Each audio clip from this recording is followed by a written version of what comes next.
और तो और भगवान को ही उल्टा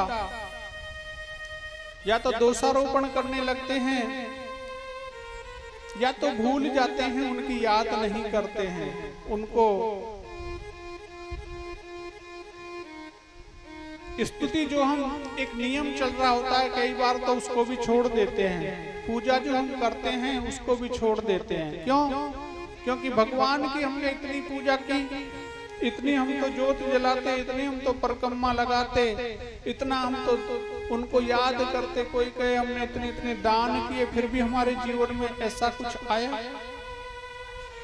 बड़ा अन्याय है भगवान के यहाँ। ऐसा ऐसा न जाने कैसा कैसा वचन बोलते हैं भगवान को, जबकि यहाँ पर उनके निज पार्षद हैं जय और विजय, श्राप मिला है और भगवान कह रहे हैं कि ये मेरी ही प्रेरणा से हुआ है। फिर भी वो क्या कहते हैं कि चाहे हम नीच योनियों में जाएं, इस अवस्था से गिर जाएं, लेकिन हमें भगवत स्मृति बनी रहे कि भगवान तेरी याद से हम वंचित ना हो, भगवान की याद हमें बनी रहे।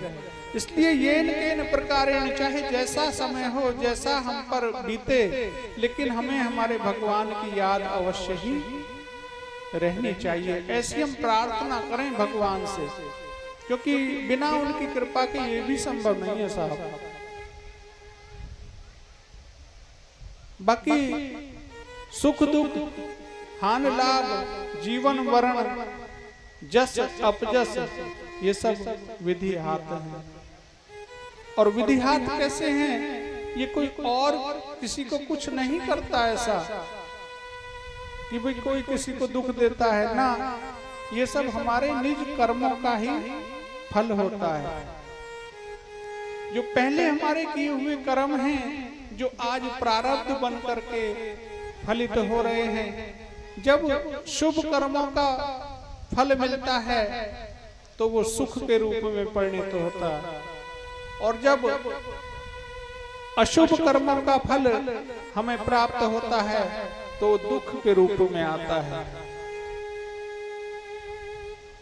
बाबा तुलसी ने भी मानस में बड़ा सुंदर दोहा कहा है